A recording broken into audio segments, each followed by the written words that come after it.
All right, good morning, good afternoon, or good evening, everyone.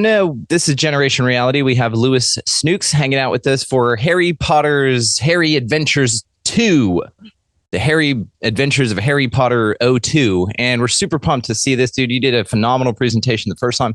Every time you come on, you show just the coolest shit, and we love you. Dave is going to be joining us. He just messaged us earlier here saying that he's on a top secret mission, probably with aliens. I mean, and then he'll hop in here just as soon as he can. So, Lewis, dude, good to see you. And also, my wife, Mary, of course, a huge Lewis Snooks fan, first of all, and secondly, a Harry Potter fan. She wanted to join and see what you had going. So, Mary, thanks for hanging out. Hello. Thanks for having me. Yeah. All right, Lewis, man, good to see you, dude. Anytime you're ready, bro, take us away and blow our minds, Bubba. Let's do it. I hope I don't disappoint you, Mary. Oh, you won't. I can feel it. Yeah, you couldn't. You're here. We're already blown away. Right, so I'm guessing if you're watching this one, you've probably watched the first one. The last sort of observations that we made was Brandon saying the train was like the Kundalini. Yes. They're also on the way to Hogwarts, and that's sort of where we are. So they then arrive at Hogwarts, in which they go to the hall and get sorted into the different houses. The sorting cat sorts each person with traits they value, not necessarily possess. Each house represents an element, a force, and the conventionally known states of matter. Gryffindor represents both fire and plasma, and traits associated with Gryffindor are bravery, courage, and determination. This is why their banner is a lion, which is similar to the strength card in the tarot that we discussed. And obviously the fire symbol is associated with passion, bravery, and action. For the force, I haven't been able to attach them to a house, so I just read them out randomly, and perhaps you will be able to assign them to a house yourself. We have the weak nuclear force, the strong nuclear force, electromagnetism, gravity, and lastly, the secret source, which Dave is conveniently hiding, known as the unifying force. Yeah. Interestingly enough, the unifying force between all these houses is what? Magic. And this just happens to be the same thing with the discovery of the fifth element, that, speaking from Dave's perspective, we literally have magic when we discover that fifth element. Yeah. Next, we have Hufflepuff, which represents the elements of Earth, the state of matter known as solid, and is associated with the Fool card in the tarot. The Fool card symbolizes a connection to the physical world, and Hufflepuff's favor being, let's call it, grounded and trustworthy. Due to Hufflepuff's highly valuing compassion and care, it would make sense that they would associate with the Fool card, where you can see a close connection with animals. We have the dog at the bottom right. You may say then, if Harry was the Fool card, why isn't he in Hufflepuff? Well, we saw that he was hard to place for the sorting hat in the films, and this is why he could have went to any of the four houses. And it's got a lot Badger isn't... Go ahead. Go on. Go ahead, please. No, go. It's got just some interesting correlations between the two, like the 10 stars, including the upper left on his shoulder that also represent the 10 stripes on the shield, and then also the red coiffed that's displaying the badger atop is almost like the red feather coming out. So it mimics the Fool card quite closely, and is especially the position of the only animal on there. The upper is a representation or a statue of it, obviously. The below is the representation of the animal itself. Both animals represented in each images are arranged the same. Their front paws and back legs generally. One's just looking ahead at the Fool, the other's looking back. So it's just some interesting physical similarities. And then the background tone of the Fool being the yellow tone of the Hufflepuff as well. Just some interesting physical characteristics between the two. So the fact that you made the analogy and connection is really great. So thirdly, we have Ravenclaw. It represents air, the state of matter we call gas, and is associated with the Hermit card in the Major Arcana. The alchemical symbol for air is symbolized by the same characteristics associated with Ravenclaws, there being intellect and favoring the use of the mind. The Hermit card speaks to truth-seeking, knowledge hunting, and discovery, which are all traits or at least values of a Ravenclaw. The raven, as we know from perhaps most notably the Vikings, are not only worshipped, but are in fact extremely smart birds on par intelligence-wise with the chimpanzee. Lastly, we have Slytherin. The host is associated with water, and the quote-unquote last state of matter is liquid. It is also associated with the Emperor card in the tarot, which speaks to wealth, power, struggling with father issues, Voldemort and Draco to name but two, and a focus of logic over emotion and favours the mind over the heart. Now you may be thinking how water, which is associated with care and creativity, is linked with Slytherin. In my opinion, it is a care and a passion for power and creativity concerning magic and its importance. They truly care, as Salazar Slytherin, who the house is named after, only believed in magic being occulted and only practiced by those who he deemed worthy enough. We also have the water element connected to the Chamber of Secrets and the Basilisk in the second film. Another perhaps further out of their connection is that the whole series of Harry Potter was about an elite, powerful, snake-like reptilian controlling race wanting to stop the non-elite from practicing magic. This is why the symbol for Slytherin is a snake, and as we know, the snake is associated with the devil, among other things. It also makes sense because Voldemort clearly looking like a snake. Now he and the founder of Slytherin both wanted to keep magic away from the non-elite. It's the same situation we were or are currently living in, that our esoteric knowledge is made occulted and kept secret.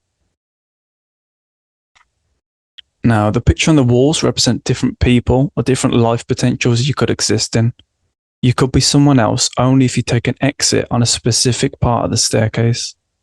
When you travel the staircase, you travel to different classes. What do you learn in class? Lessons. The staircase not only isn't straight, it moves on its own accord. Do you think it's a coincidence that they find themselves on the third floor that sets them on the path to discover the series of events that lead them to finding the Philosopher's Stone? Now, I added this because I know that symbol, I can't think what it is, but I know it has something to do with sacred geometry, like the flower of life or something like that, and I find it interesting that they placed it within the center of the building. Yes, that's actually the 5 universal forces are represented there. So it's 5 circles, the center, and then the 4 around the outer side. If you include the 6th, that would be the entire encompassing or the environment. But yes, that's sacred geometry. And that will match up with a specific cymatic pattern as well. So it's a specific frequency. But that in general has to do with the 1 splitting into 2, then splitting into 4, right? And then that 5th being this unification between all of them, which is something you found magic being tying all 4 elements together. And so it's in the center there represented, but it's got a lot of sacred geometry there. I'm grateful you pointed it out. Mm-hmm. This is an image of Professor McGonagall's board, obviously screenshot, as Harry and Ron are late for class. I'm certain, Dave can think of lots of things that this pertains to. We have the 90 degrees clockwise, we have intent, we have wand power, concentration, and the mysterious Z. I'll just let you look at that for a few seconds. They then meet Snape for the first time, and on the right we see a cross and a scale. This could speak to Snape's trepidation concerning Harry. On the one hand, his heart has care for him, as he loved Lily, Harry's mum, and vowed to protect him because of this fact. His head tells him to hate Harry because he reminds Snape of his father, who bullied Snape and of course resents Harry for this. This is the classic scale of the heart versus the mind. Snape then asks Harry what he'd get if he would add asphodel to wormwood. Now, according to a few websites, it says that asphodel was a type of lily that means something akin to death, specifically mourning, and wormwood is associated with sorrow or regret. In other words, he states how he mourns for Harry's mum, Lily. Now, I didn't come up with this. Full credit is a guy named Tom Hiddles on Tumblr. Like, this is an old theory that I found. I just thought it was interesting. It is interesting. Yeah. They then find themselves on the 3rd floor, where we see a sudden spark of light from the pillar when the cat, Mrs. Norris, walks in representing danger. Perhaps unrelated, the cat's eyes are also red, again signifying danger, even though in the books they were supposed to be yellow. Maybe nothing, just something to note. Hermione then moves Ron and Harry out the way and instantly conjures a spell on the door, showing us and reaffirming the fact that she is the mind / the intellect. They then meet Fluffy, which is a dog with 3 heads on the 3rd floor, so 33, and this is a master number and isn't always associated with Freemasonry / and or negativity. And I'd like to thank you personally, as that was one of my many blind spots. Aw. According to Greek mythology, the Cerberus can represent past, present, and future, speaking to how if we wish to gain the Philosopher's Stone, we must face our past, our present, and our future. If we wish to evolve and gain the stone, we must understand how we can use all states of time to evolve. Notice how all the heads are together, making up one single entity, nodding to the idea that past, present, future are all happening at the same time and that they aren't separate. The reason we must use music to serenade the Cerberus to sleep is because music acts as a sort of wave. A question I have is, does the densification of energy equate to slower time? This would then mean that time is an actual vibration that can perhaps be tapped and altered. When we have low or dense waves, we have a slow wave that is spread out. Such a wave, one of low density, may have 1 or even 2 peaks. Through harnessing anti-gravitic methods and other methods, such as music, that perhaps alter specific wavelengths, we can then alter time. Perhaps it is not our perception of time that merely influences our experience, but the fact that it is actually going faster due to our higher wavelength, which occurs when we're enjoying ourselves. There are more peaks, more ebbs and flows, and time is literally moving alongside, or as a part of, the wave. So the increased peaks, the increased speed literally results in time moving faster. Here, Harry first encounters the golden snitch.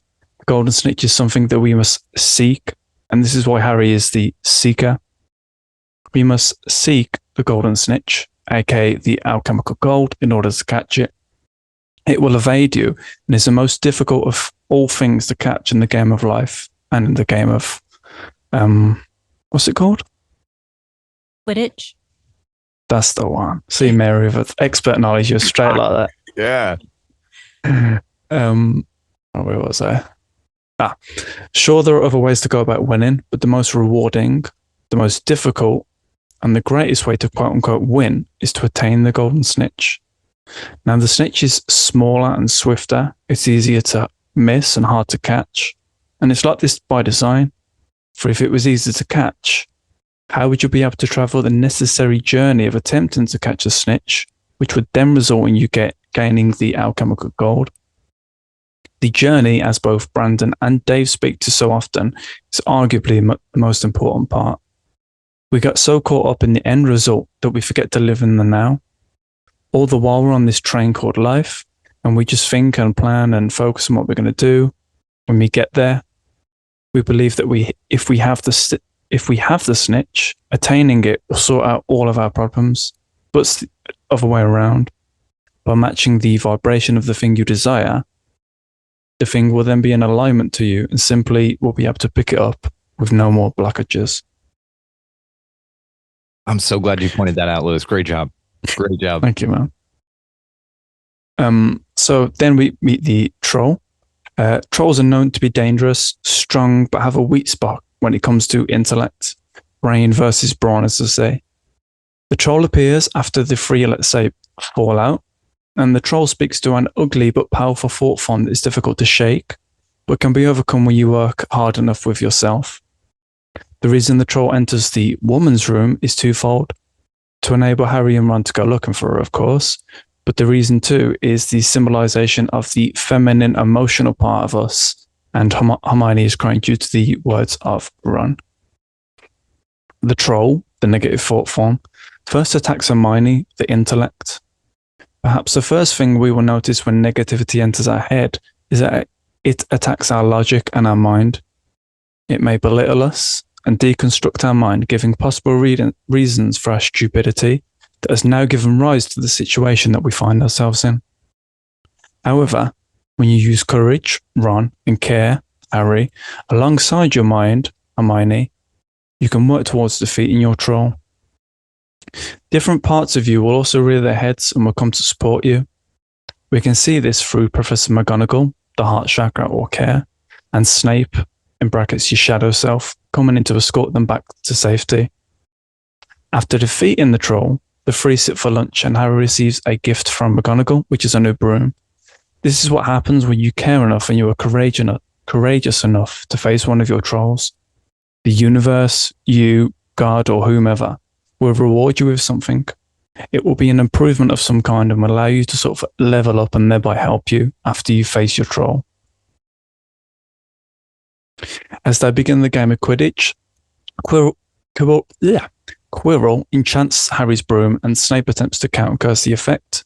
The shadow parts of you will always work in the background to help you despite you thinking that it's actually your enemy. If you're aware of the shadow part of yourself, you can utilize it to work for you rather than against you. Here we have a picture of Harry wearing his invisibility cloak. Take as long as you needed that one. Lewis, that's great. I'm all reaching for I'm like, hey bud, your slide's not up. Great job, man. Great job. Thank you, brother. It's actually a funny inside joke for you and I that I will tell you later about exactly what you just did. So thank you. Go ahead. Do it, man. Do it. So the invisibility cloak is one of the three Deathly Hallows. In the tale of the three brothers, they travel along a winding road, or in other words, a spiral road. If you've watched The Wizard of Oz, and I don't think it was Peter Pan, but we explained more about the spiral road and hurricanes and tornadoes and everything like that. The three brothers and the three Deathly Hallows represent mind, body, and soul. The first brother, the mind, desires the most powerful wand, known as the Elder Wand, because in the magical world, that's the greatest weapon and tool you can use, as you can create what you desire using the wand. The second brother, perhaps the body, desires to bring your slide's not up. You're still on the invisibility cloak. Oh no, I forgot to add something, bro. My bad. I should have added something. I just wanted to make sure that because you were pointing things out like you were okay. Apologies, Lewis. I didn't mean to ruin your flow. Go ahead, bud. No, it's cool. It's cool. I meant to add something later, but I just forgot. No worries. So the second brother, perhaps the body, desires to bring his wife's body back from the dead. And the third brother, the soul, only seeks to hide from death using the invisibility cloak, which symbolizes his desire to ascend beyond the reach of death.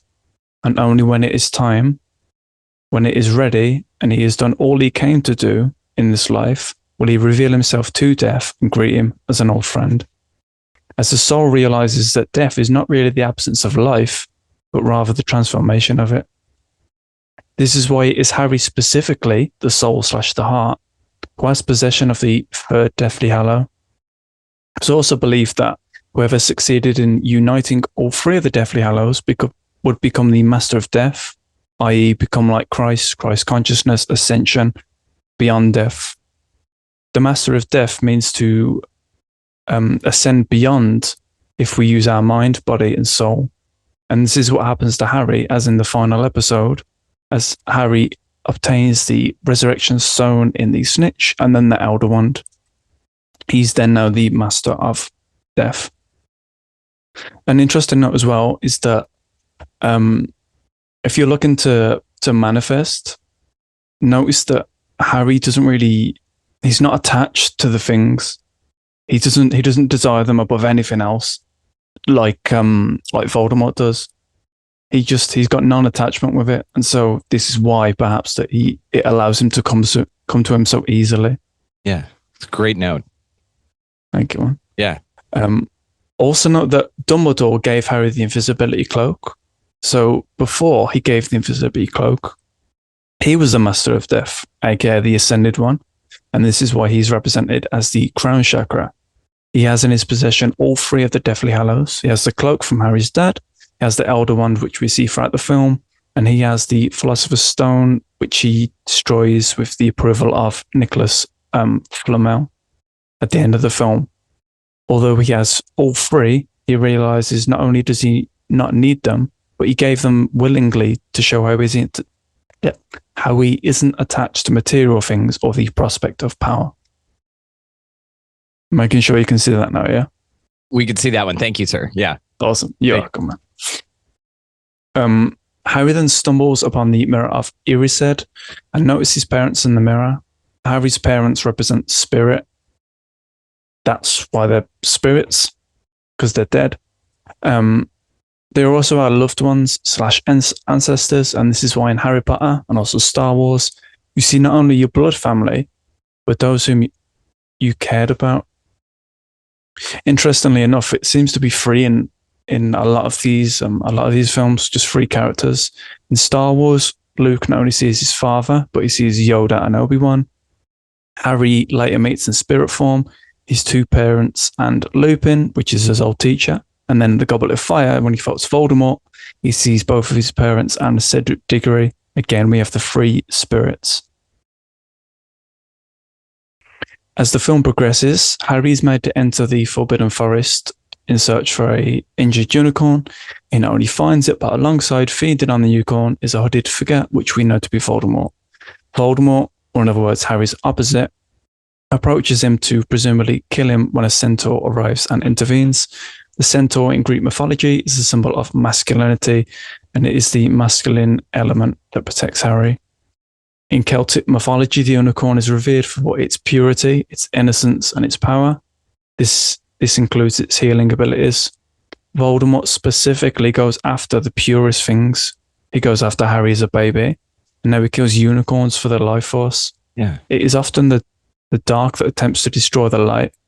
Voldemort is the inversion of light, and as such he attempts to destroy all that is good and all that is pure.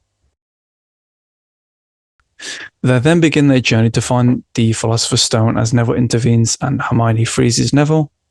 After jumping down a hole past the 3-headed guard dog, Fluffy, they encounter something called Devil's Snare. Now, Devil's Snare is like the troll, and it's another negative thought form. As we know, there are many different types of thoughts, each with their own advantages and weaknesses. When the root chakra is imbalanced, you worry about safety, security, and money, etc., feeling like you don't have enough, and as a result, you hold on to these things. You become attached and you resist flow and change. And this is why it's connected with the root chakra, because it's a root. Once you relax, or in other words, there is no resistance, you are free from its grasp. Devil's Snare, or in other words, Datura stramonium in real life, is a hallucinogenic plant which results in extreme, again, hallucinations. Native Americans use these to communicate with entities, and in India it is used as a psychedelic medicine in which people attempt to achieve liberation from their suffering by undergoing extreme horror and suffering. I can imagine it's probably it's not dissimilar from ayahuasca. Yeah, that's what I'm thinking, with it being a root and a vine, because it's the Assyrian root, and then like the acacia. Yeah. So those 2 are blended together. So the devil's vine, devil's root, I mean, the way you describe it is exactly similar. So because when you were describing it, I'm like, dude, that sounds exactly like ayahuasca, but I've never heard of it. So I'd like to get a hold of some. If you have a hookup, Lewis, let me know. It sounds fascinating. So yes, your assessment is correct. That's what I would have said. Well, we also have the devil in hell. Where's hell below us from the root grows up. So does that as well. Yeah, it's true. It's very true. And that takes you into the darkness to really shine the light so that you can embrace it. Yeah, absolutely. When you undergo resistance, you aren't too attached, you can't progress on your journey. You must let go and allow the plan you have worked on to take its course. Again, Hermione uses her mind to free the other 2. There will be many options, many ways to go about your life. All of them will call for your attention, especially once you decide on a specific one. Once you decide on one key, you will have all the others nabbing at you, forcing you to question your decision. It is not for me to say, don't change your mind. After all, if you only did what you planned, you won't be in flow now, would you? You would, for whatever reason, would have discarded the previous fight or lesson you were taught. But when you know, you know. Sometimes there isn't two ways about it. You've made a decision, you believe the right decision, and so you stick with it. And of course, sometimes it is the right decision for what you're aiming to achieve. Sometimes you just got to pick a key and stick to it for dear life. Notice how they're all in red, specifically Harry, again with the connection to the Philosopher's Stone and or the root chakra, which is a connection of this film specifically. This is why I stated at the start that the symbology and the connections are much more obvious in this film in comparison to the others. The last challenge that they face, the third challenge, is chess. Chess is all about strategy, looking at steps ahead before they happen, and being open to new ways of looking at things.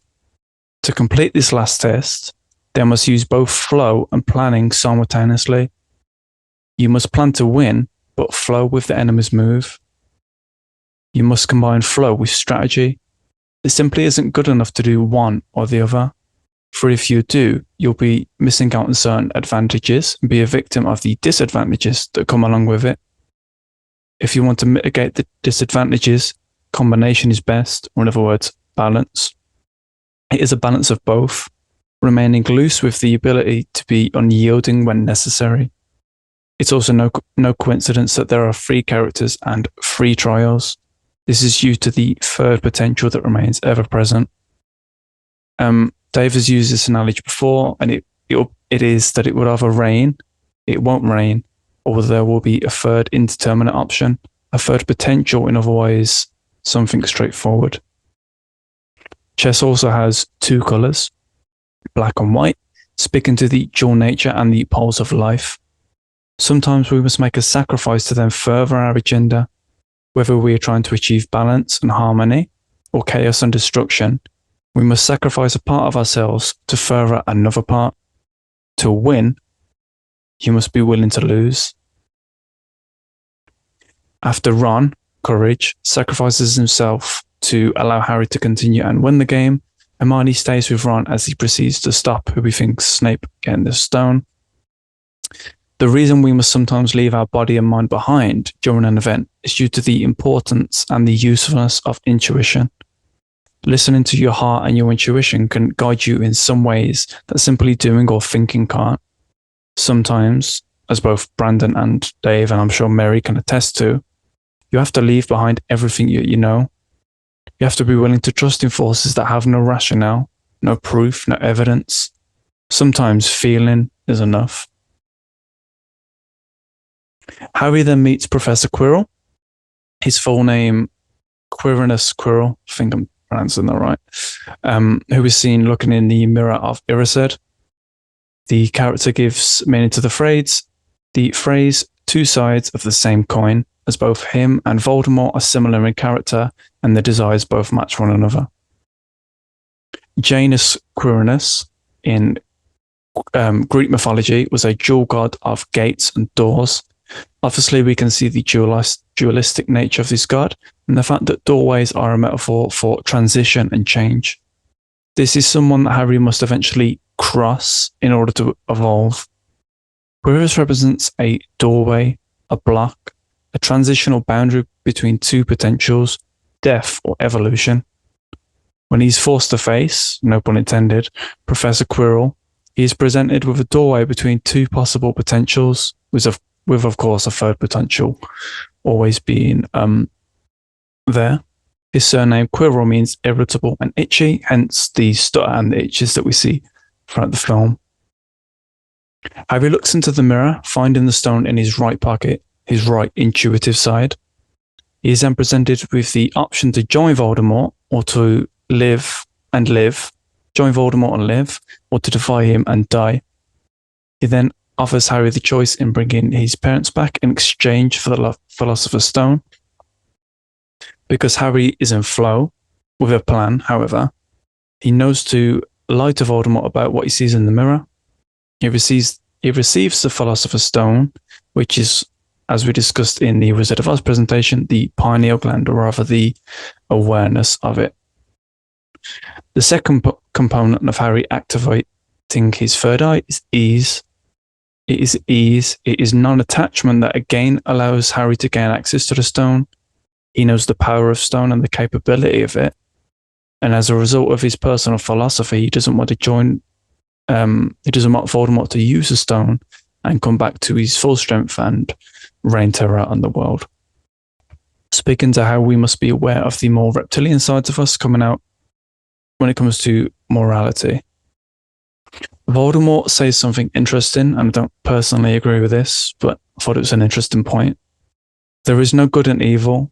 There is only power, and those too weak to seek it. Once Harry calls his bluff, he's attacked by Quirrell. Harry drops the stone out of his right hand and struggles to reach for it. When he forces and tries too hard, he cannot obtain the stone. There is a block. It is once he actively participates in the removal of the blockage and removes it in the form of destroying Professor Quirrell that he can then regain access to the stone. Many times when you were working with your intuition, you are required to get your hands dirty. It is necessary to take action, physical or mental, in removing the things that are in your path. Now, blocks can take all forms: over-obsession, past traumas, fantasizing. What matters is you become aware of the things that are stopping you from reaching the goals you desire. Harry isn't ready to keep the stone yet. He must grow and evolve before he can attain it and keep it. The destruction of the stone itself was just a way that Voldemort couldn't come back in that way and keep the story interesting. Obviously, as we discussed in The Wizard of Oz, it isn't the actual literal destruction of the thing. Yeah. Ending notes. In this film, he attains the root chakra and grows a backbone when he finally stands up for himself in the form of fighting for what he believes in under the threat of death. This is why the location of the point is at the base of the spine, hence the backbone. He also develops a sense of security and comfort in his new home known as Hogwarts. It's also no coincidence that the element of earth is connected to both Harry and the root chakra. One of the main lessons in this film is to be who you are, to live and die for your beliefs. Now, as I say this, I can hear Brandon's thoughts going, no, don't become too attached to you. And I wholly agree, unless they are things that you know to be true in your heart and in your soul, as opposed to merely intellectual understandings and beliefs. It's important, as I discussed in Peter Pan, to know why you think and believe the things you do, to know why you think something is an integral part in either reaffirming that belief or letting it go. Be willing to stand up for what is right, and using your mind, your body and your soul, you may bypass the illusion of time in the form of Fluffy, fly past the wrong decisions in the form of the other keys, checkmate those you consider enemies in the form of chess, and hopefully ground yourself enough to where you can fight with confidence knowing you did the right thing, whatever the outcome. Thank you so much for listening. Oh my God. That's me. Dude. That was awesome. Oh my God. It's just the way you look at stuff and the tie-ins. I'm just sitting here going, yes, yes. Oh my God, yes. To what you said about the attachment at the end. You nailed it with this. And here's why you're correct. And it's also a yes and. So there is no note I have on it to correct you. What I will say is the observation of it being a full ride and an embracement is what it's all about. And so like what you said about the assuredness, it doesn't require your attention. That's the beauty of it, is once you know and believe, that's like the whole thing. It's the same thing about the story of Jesus right before he went over to tip all the fucking tables over of the bankers and he got all twisted. He got some news early and he was over hanging out by a fig tree with his disciples. And he got so pissed off that first he took his rage out on the fig tree and he looked at the damn thing and he said, "You will never bear fruit ever again." And he walked off and flipped tables over the bankers. Now, after that, they went back and the tree was rotted to the wilt. They're like, it had just withered and died. And they were like, "What the fuck, dude? This tree withered and died. We were just here." Jesus looked at him and he was like, "Listen here, motherfucker," the equivalent of, right? And in Jesus speak, he was like, "Listen here. I said that you will never bear fruit." And he believed it so much. And he said, "So shall you. If you believe in your heart that what you say is true and you believe it without a doubt, a mountain will cast itself into the ocean because you said it so." So this is the whole point of this. that the anchors that you have that used to be attachments that now that are rooted concepts in you don't need to be focused on anymore. They're just actualizations, they're beliefs. So there's no attachment to them because they're just part of you. It's like saying I'm super attached to my nose. It's part of me. I don't have to think about it. You know what I mean? So that's where the non-attachment comes with assertion. Like it's just certain. You're just so goddamn sure that is what's occurring. And it's the same way in manifestation, same way with attachment. When you're attached to something, it means that you're not 100% sure. Jesus didn't go, fig tree, you're going to fuck off and die. And then when he walked off, he sort of looked back at it like, are you really going to do it? That's what attachment means. It means you're doubting yourself, meaning that the full breadth of your belief that it takes to do what he did, or cast a mountain as the example explained, then those are what we're talking about with attachment can't exist in the same place as that. They're two completely different energies. So nailed it on that. It's just a yes and. So yeah, you nailed it with it. It's always like the loudest person in the room. Like they always boast and brag and stuff because they're in lack of the thing that they brag about. Like it's a cultural, societal thing that we can all relate to, I think. Go ahead. We were just talking about. Yeah, we were talking about the Dunning-Kruger effect, and that I'll bring it up. But what you're talking about also is the preacher that yells about not being gay, and then comes out having all these gay lovers, right? And it's that same idea of like someone casting something out, but really they're the one doing it. It's like if you want to see what somebody's really upset about, see what like within themselves, see what they're saying about other people, and this is where like when you really realize that, you get to self-love. Gossip is one of the first things that evaporates out of your life. You're just like, oh. Talking shit about others reveals the insights and insecurities that I have within myself. And so once you fix all those, or you address and integrate all of them rather, then you get to a place where you just don't think about it. And again, these are the like investments in sureness. You're just like, yeah, got it. I can kill a fig tree just by fucking thinking it. So, and it's these little victories along the way that make it that way. So yeah, dude, totally. I think I made my point. What's beautiful as well is when you can notice that with other people. You know, when you're at work or home life or whatever, or on Facebook or whatever, and you see people nipping people for what they secretly, you can tell they're insecure about, but you just have to say stump because it's not your place. By being a mirror to yourself and seeing the world around you as such, you're now a mirror to everyone you're around. So what's interesting about it, it's not like you actually like stand here and you're like, you know, pantomiming what they're doing. What you're doing is you're mimicking the energy and you're mirroring back to them in a human manifestation, if you want to put it that way, what they're expecting to experience, right? Or the deepest calling of yourself is what you integrate with that. Now you step into characters and roles, and this is why you like change who you are around different people. Some people are different around their parents. Some people are different around their wife. Like my brother won't fart in front of his wife. Like we think this is crazy. Like it's crazy that, yeah, exactly. that you like have this apprehension to be yourself in any capacity, like around other people, right? So also what we were talking about, to what you said about the loudest person being in the room, there's something we were talking about. This is parallels perfectly. It's called the Dunning-Kruger effect. Have you ever heard of this, Liz? Where let's just speak very reductively, even though there's no stones being cast here. Let's say the people with the least information, or what we would affectionately refer to as the dumb people in the room, are the loudest ones with the most confidence. And the interesting part is the ones with a lot of information are very, very quiet and don't have a lot of confidence because they sort of question themselves, or because they're too assertive in their beliefs to need to like let people know how right they are. You know what I mean? So there's an awesome story I just actually shared this morning about this, and it was a donkey arguing with a tiger. Have you heard of this? For the audience's sake, I'll share it, and it ties in perfectly here. The donkey said the grass is blue. The tiger said the grass is green. So they got into such an argument that they took it to the lion, and the lion goes, let's hear you out. And the donkey said the grass is blue, and the tiger said that it's not, and he said that it's green. And so the lion, then being the wisest of them all, says, okay, donkey, you can go do whatever you want and say whatever you want. You're absolutely right. The grass is blue. And he said, the tiger, for your punishment, you can't speak for 5 years. And so when the donkey ran off happy, he was super pumped about it. And the tiger asked the lion, he's like, why am I being punished? Because the donkey's a jackass, right? And he said, because you brought this dumb shit to me, you should know better than to argue with somebody who's calling the grass blue. You wasted my time with this, and you showed the lack of intellect you have on your part.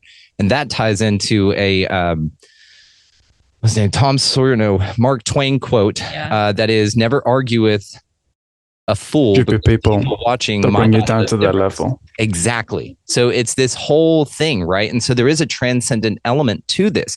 And it's just disregarding you just disoblige them altogether. You're just like, yeah, that's not for me. Got it. And just move on. But this Dunning-Kruger thing, again, it talks about how the most intelligent people are very quiet and don't boast. We won't say don't have confidence. I'll say that they aren't verbose and loud about it. But then the people who have very little knowledge and wisdom of what's actually going on and how to apply it are extremely loud and very confident and adamant that their way is absolutely correct. So it's this energy dichotomy that exists here that's just fascinating, man. We see it in religion as well. You don't see nuns and what is it, monk with a bald head? You don't see the monks protesting and doing signs and everything. It's the average Joe, let's say, that you see protesting and is the loudest because they're trying to reaffirm that to themselves because they know that the world is a mirror to them. If everyone else believes it by them making them believe it, it'll reaffirm their belief. Yeah, it's a perpetual motion machine in any direction. It's fascinating. Realizing that and just going, oh, okay, anything that identifies with that energy, like it's got nothing to do with what it is. It's never about the thing. And this is one of the most fascinating concepts Pat Mahan gifted us with a while back. And he just said, it's not about the thing, it's about the thing behind the thing. So everything to what you were saying as well, all of it's wrapped in symbolism and everything that we're talking about. So why wouldn't everything in your own damn life be presented to you the same way? I think that we get into a lot of struggles and challenges because the things that are presented to us, we take so literally because we're in the game. And so we feel like it's that thing. That is the thing that we need to conquer. And we must do it through logic. And the programming's told us how to do it. And I'm going to dip into some fear and all these things. I have this cocktail of how to approach this physical thing. But once you see it as not the thing, and it's the thing greeting you that once you open the card, it's an invitation to a deeper world of understanding within yourself. And so as long as you just see things that way, they present themselves that way. And it's just really interesting. Yeah. That's why we don't call people wrong and shit. We're not saying, you're fucking wrong. That's a Dunning-Kruger thing. Y'all can yell about that or two. Unless they're nonces. That's one word, thing I'd have to say. Yeah. I'll stamp my hand on that. There you go. Right. We'll let it happen then. I love it. Well, it looks like Dave may have gotten abducted. We don't know, but he'll be incredibly impressed with this, of course, Lewis, because it's just outstanding and fantastic. I'm grateful Mary joined us for this as well. And we look forward to all the rest, man. This is just a series. This is a series installment, and you're just crushing, man. They just keep getting better and better and better. It's amazing. Appreciate you both. Thank you. We love you all. We'll see you next time.